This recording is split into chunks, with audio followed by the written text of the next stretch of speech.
I'm Rachel Campos in for Laura Ingraham, and this is a special edition of the Ingraham Angle from New York City tonight. Earlier, I introduced myself as Rachel Campos instead of Rachel Campos-Duffy. Don't worry, everything is fine.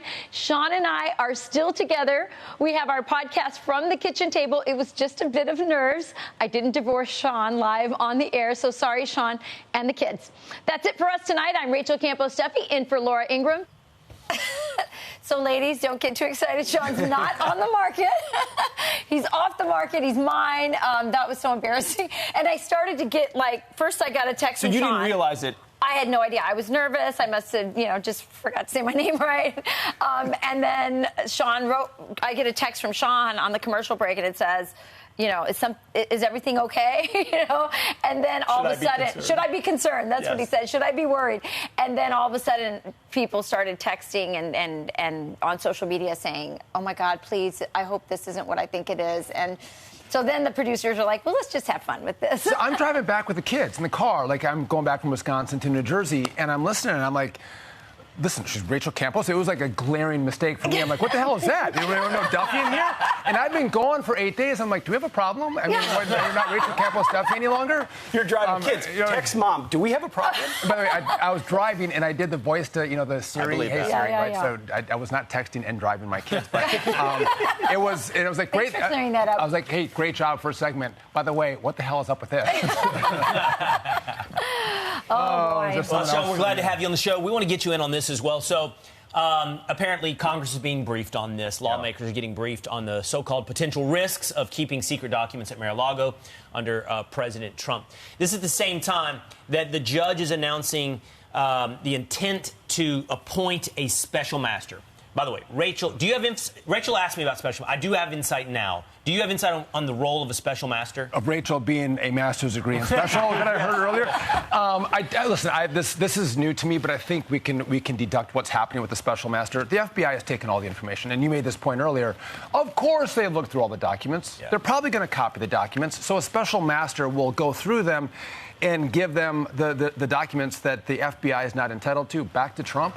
But you can't unring the bell. That's right. The bell has been rung. But the FBI has them. But if they've determined they shouldn't have been taken, would they be admissible, or could they be included? And honestly, that's what I've understood the role of a special master as well, is to essentially stand between the FBI and the prosecutor. So that the prosecutor doesn't get to see everything and put them into court, into a prosecution, to your point. But again, back to the unringing the bell, everything's been seen. The special master, by the way, isn't even in place yet.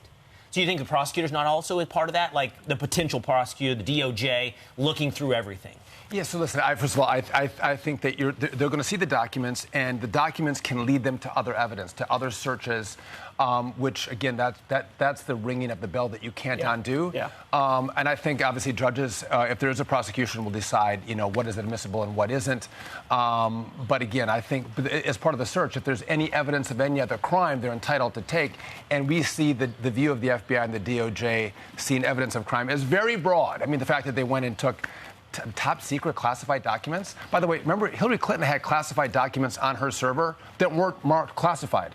Donald Trump can take a classified document, marked classified, and say, this is now unclassified, I'm taking it with me. So just because it has a marking on it doesn't mean that it's classified.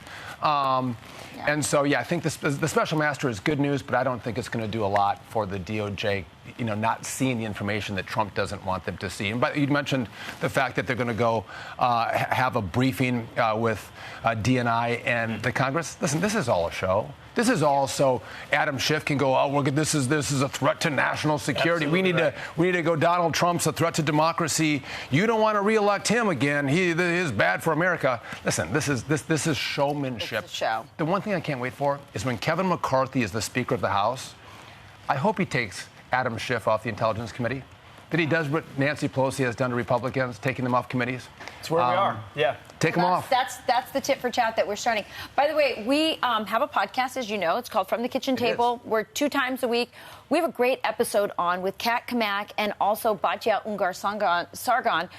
She is the Newsweek deputy opinion editor, and we talk about the cruelty of Democrat policies.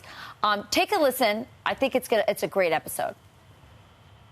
They don't understand that working class Americans, they don't want to live on handouts. They want good jobs that give them dignity, that they can raise a family and even have a mother stay at home maybe and raise the kids for when they're little, right? That's what they want. That's the American dream. Own a home, have a good job. That used to be something that both sides, by the way, believed in up through the 70s. Yeah, it's an interesting topic. Go ahead, Sean. Well, what's fascinating, you see this cross-section now. I used to make fun of liberals, bet-wedding liberals.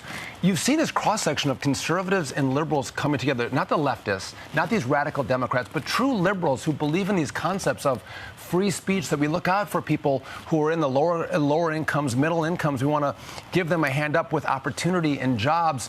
We all agree on this. And you're seeing this cross-section, which I think is wonderful in politics. There's just far fewer traditional liberals. They've all become now the leftist Democrats. Yes. She is a fascinating person. Wonderful. You have to listen to this podcast. It's really good. From the kitchen table. I'm Steve Ducey. I'm Brian Kilmeade. And I'm Ainsley Earhart. And click here to subscribe to the Fox News YouTube page to catch our hottest interviews and most compelling analysis.